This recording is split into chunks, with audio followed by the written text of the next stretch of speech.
நீங்கள் பார்த்துக் கொண்டிருப்பது உங்கள் விஜய். வியாசாய விஷ்ணுரூபாய வியாசரூபாய விஷ்ணவே நமோ வை பிரம்ம நிதையே வாசிஷ்டாய நமோ நமஹ. வசிஷ்டரை வணங்குவோம். அவருடைய சந்ததியிலே வந்த அனைத்து ரிஷிகளையும் வணங்குவோம். நன்றியோடு வணக்கத்தை செலுத்துவோம். வியாசர் தன்னுடைய மகாபாரதத்தால் ஆயிரமான உயர்ந்த கருத்துக்களை நமக்கு கூறியுள்ளார். அதில் சிந்தித் தெளித்தாற் போலே சில அரிய கருத்துக்களை விதுரருடைய நீதி கதைகள் மூலமாக நமக்கு சொல்லி வருகிறார். விதுரர் தூக்கம் வராமல் தவித்து கொண்டிருந்த பயந்து கொண்டிருந்த திருத்தராஷ்டிரனுக்கு உபதேசிக்கிறார். அதில் இப்போது பயத்தை பற்றியே சொல்லுகிறார். திருத்தராஷ்டிரா, நீ ஏன் பயப்படுகிறாய் தெரியுமா? எதிர்பார்ப்பு நிறைய வைத்திருக்கிறாய். எதிர்பார்ப்பு ஏமாந்தால்தான் துக்கம் வரும். எதிர்பார்ப்பு இருந்தால்தான் பயமே வரும். ஒரு விஷயத்தில் எதிர்பார்ப்பை குறைத்து கொள்ள பழகிக்கொள்ள வேண்டும். ஒரு விஷயத்தை கூறுகிறேன், அது மனசில் சரியாகப்பட்டால் எடுத்துக்கொள்ளலாம். நமக்கு உடம்பு சரியில்லை, என்னுடைய அத்தை வந்து விசாரிக்க வேண்டும், என் மாமா வந்து விசாரிக்க வேண்டும், என் ஃப்ரெண்ட்ஸ் எல்லாம் வந்து விசாரிக்க வேண்டும், மலர் கொத்து கொண்டு வந்து கொடுக்க வேண்டும், அதற்கு பால் வாங்கிட்டு வரணும், பழம் வாங்கிட்டு வரணும். இது என்னுடைய எதிர்பார்ப்பு. நீயா கொண்டு பொறுத்து கொள்ளுகிறாய். இது எவ்வளவு வலியாக இருக்கும்? எதிர்பார்ப்பு.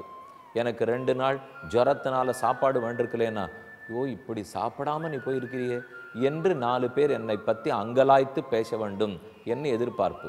ஜுரத்திலே தவித்து கொண்டிருந்தால் 4 பேர் நம்ம சுற்றி உட்காண்டு போர்வையை போத்தி அழுத்தி பிடித்து கொண்டு, ஜுரம் சரியா போச்சா, ஜுரம் சரியா போச்சா, மருந்து சாப்பிட்றியா, ஒடிக்கொல்லன்னு போடட்டோமா, உனக்கு ஐஸ் கட்டி தலையில் வைக்கட்டோமா, எந்த தேவையும் இல்லாட்டா கூட இதெல்லாம் என்னை விசாரிக்கணும்னு எதிர்பார்ப்பு.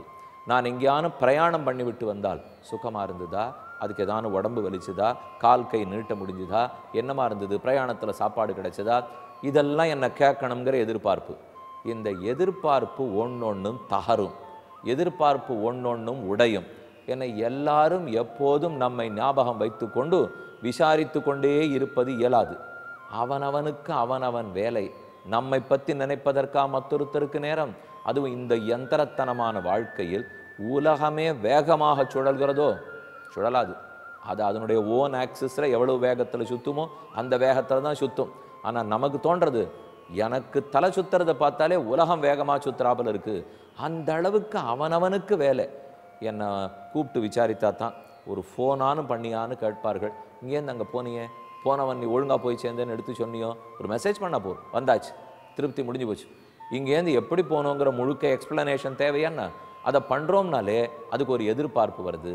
கல்யாணத்துக்கு எல்லாரும் வரணுங்கிற எதிர்பார்ப்பு, கிஃப்ட் வாங்கிட்டு வரணுங்கிற எதிர்பார்ப்பு, இப்படித்தான் எங்கிட்ட பேசணுங்கிற எதிர்பார்ப்பு.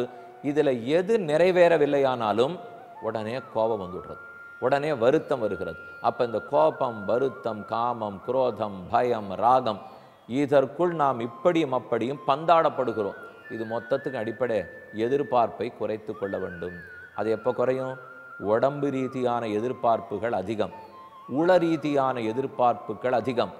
ஆத்மாவுக்கு எதிர்பார்ப்புகளே கிடையாது. நிறைய உண்டு. ஆத்மாவுக்கு எது தெரியுமா எதிர்பார்ப்பு?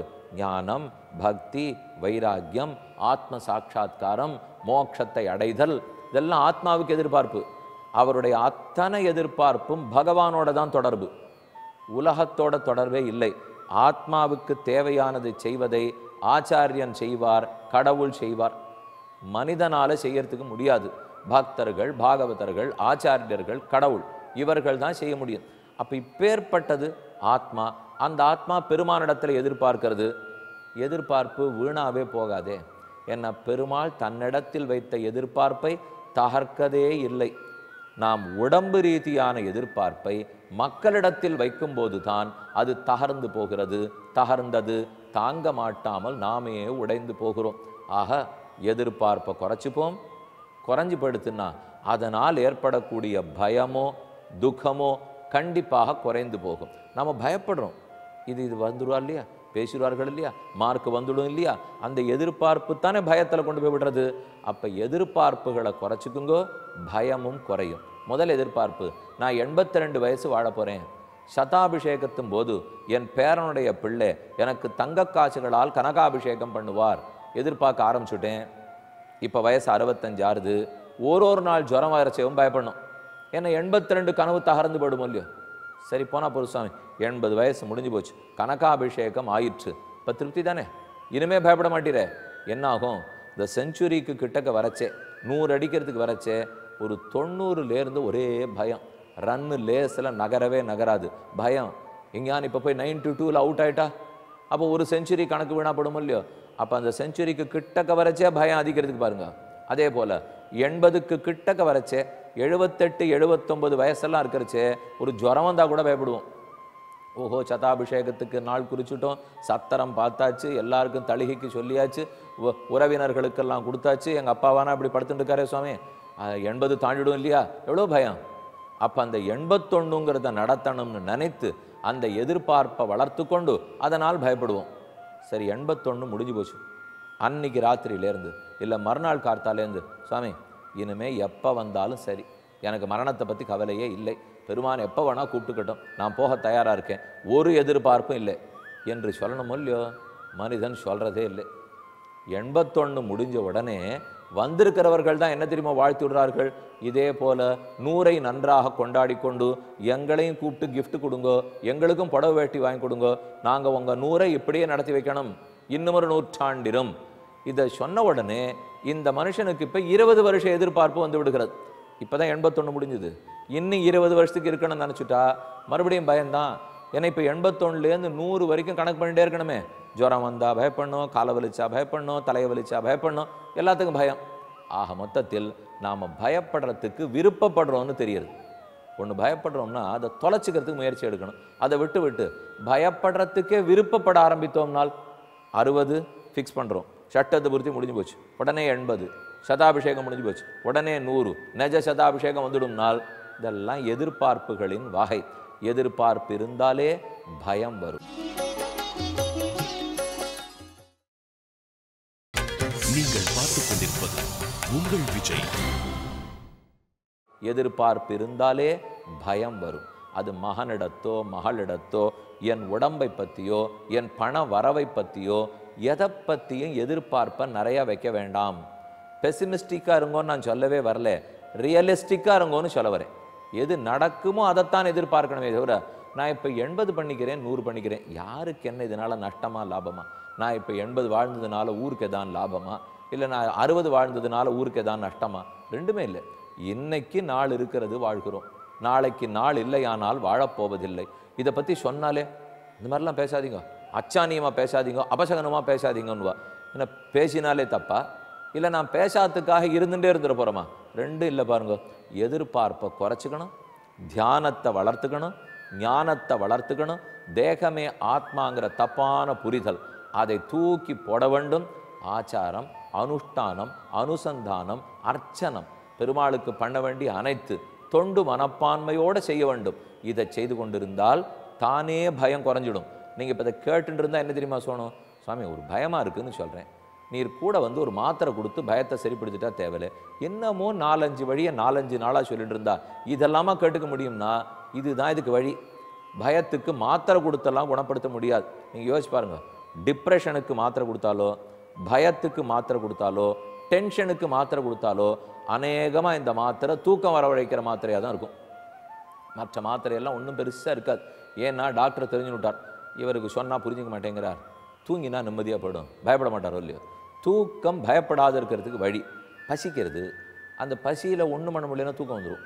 ஆனால் ரொம்ப பசியை மந்தி போச்சுன்னா கிள்ளி கிள்ளி தூக்கமே வராது, எழுப்பியும் விட்டுரும். அதை போல தான் இந்த பயம். கொஞ்ச நேரம் தூங்குவோம், தூங்கி போட்ட உடனே பயம் தெளிஞ்சு போயிடும். ஆனால் தூங்கிட்டே இருக்க தோணும், இப்படியே நான் தூங்கிட்டு இருந்தேன்னா யாரான அடித்து போட்டு போடுவாளோ, அதுக்கு பயப்பட ஆரம்பிச்சிருவோம். அப்போ ஒரு மனுஷன் பயப்படணுங்கிற முடிவு எடுத்துவிட்டால் மேலே மேலே மேலே பயப்படுவார்.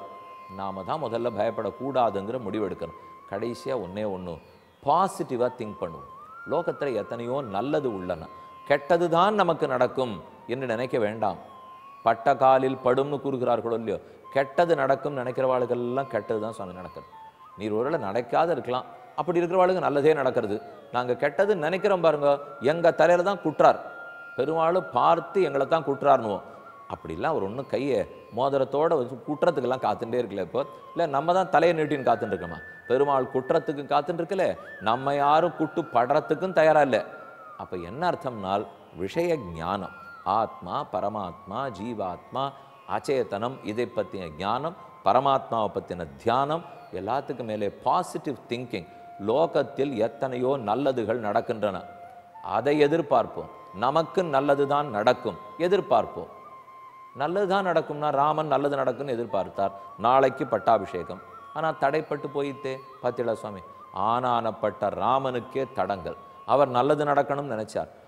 ஆச்சாரியன் ஆசீர்வாதம் பண்ணியிருக்கார். வசிஷ்டாச்சாரியர் ராமனுக்கு மேலே உனக்கு நல்லதே நடக்கட்டும். வாமதேவர் ஆசீர்வதிக்கிறார், ஜாபாலி ஆசீர்வதிக்கிறார். எல்லாத்தையும் தாண்டி கெட்டது நடந்துட்டே. அதை கண்டு தானே நாங்கள் பயப்படுறோம். ராஜ்யம் இல்லேன்னு விட்டாளேனால் உனக்கு அரசு கிடைக்கதராகிற நல்லது நடக்கட்டும்னு வசிஷ்டர் சொல்லலை, நல்லது நடக்கட்டும்னு ஆசீர்வதித்தார். அரசு கிடைக்கட்டும்னு அவர் ஆசீர்வதித்தார். என்ன வசிஷ்டர் அபிப்பிராயப்படி அரசு கிடைப்பது மட்டும்தான் நல்லதில்லை. ராமன் அரசு இழந்தான் உண்மை, ஆனால் அதனால என்ன நல்லது? ரிஷிகள் அத்தனை பேரிடத்தில் போய் எவ்வளவு உபதேசங்களை பெற்றுக்கொண்டான். அதுதான் அவனுக்கு பெருமை. ஆக மொத்தத்தில் நல்லது நடக்கணும். அது ராஜ்யம் கிடைக்கிறதுனால தான் நல்லதுன்னு இல்லை, எந்த ரூபத்திலும் நல்லது நடக்கலாம். ராமனுக்கு ரிஷிகள் உபதேசம், காட்டு வாசம், தவ வாழ்க்கை, இந்த ரூபத்தில் நல்லது நடந்தது. ஆக மொத்தத்தில் நல்லது எதுன்னு டிஃபைன் பண்ணிக்கணும். நாம் நினச்சது தான் நல்லதுன்னு நினைக்கக்கூடாது. எனக்கு இப்போ சக்கரை பொங்கல் வேணும்னு இருந்தது, கிடைக்கல, என்ன வாழ்க்கை சுவாமின்னா அதுவா இப்போ வாழ்க்கை? நான் தேவையில்லாத சக்கரை பொங்கல் வேணும்னு எதிர்பார்த்துனுட்டேன். நல்லது நடக்கணும்னு எதிர்பார்ப்போம். அது நாம் நினைக்கிற நல்லது தான் நல்லதுன்னு நினைக்கவே கூடாது. அப்போ எதிர்பார்ப்பையும் குறைச்சிக்கணும். Positive thinking. லோகத்தில் நிறைய நல்லது இருக்குது, எனக்கு நல்லது நடக்கும். ஆனால் ஒருவேளை நான் இப்படி நடக்கணும்னு நினச்சது வேணால் நடக்காது இருந்திருக்கலாம். அதுக்கு நல்லதே நடக்காது போயிடாது. பட்டாபிஷேகத்தை இழந்தாலும் ராமனுக்கு நன்மை நடந்ததே. விபீஷணனை சந்தித்தானே, சுக்ரீவனை சந்தித்தானே, குஹனை சந்தித்தானே, இத்தனை பேரையும் தம்பி என்று ஏற்றுக்கொண்டானே. இதெல்லாமே நன்மை தானே. ஆக நன்மை நடக்கும், பயப்பட தேவையில்லை. இன்று சிரமமாக இருந்தாலும் நாளை அது சரியாக போகும் என்கிற உற்சாகம், மேலும் மேலும் அந்த நம்பிக்கை. நம்பிக்கை இது வாழ்க்கையின் அடிப்படை. சயின்ஸு நம்பிக்கையில் தான் ஓடுறது, ஸ்பிரிச்சுவாலிட்டியும் நம்பிக்கையில் தான் ஓடும். நாட் தட் சயின்ஸ் எல்லாம் நேர ப்ரூஃப் இருக்குது, நம்பிக்கைக்கே வேலை இல்லைன்னு சொல்லக்கூடாது. அதே போல் ஸ்பிரிச்சுவாலிட்டியில் ஒன்றும் ப்ரூஃபே கிடையாது, எல்லாம் ஃபெய்த் அடிப்படையில் தான் ஓடுறது என்றும் கிடையாது. நம்பிக்கையின் அடிப்படையில் தான் வாழ்கிறோம். அந்த நம்பிக்கையினால தான் இந்த உலகமே சுழலுகிறது. ஆகவே பயப்பட தேவையில்லை. லோகத்தில் எத்தனையோ நன்மைகள் இருக்கின்றன, இறைவன் ரட்சிப்பதற்கு இருக்கிறார். பயத்தை நாம் தான் உடைக்க வேண்டும். ஞானத்தாலும் தியானத்தாலும் அனுஷ்டானத்தாலும் பாசிட்டிவ் திங்கிங், நல்ல நினைவாலும் நாம் பயத்தை போக்கிவிடலாம். எத்தனையோ உயர்ந்த விஷயங்கள் உலகத்தில் உள்ளன, அதைத்தான் நாம் கருத்தில் கொள்ள வேண்டும். இதோடு பயத்தை பற்றி பார்த்து அதை ஒதுக்குவதற்கு வழியும் தேடினோம்.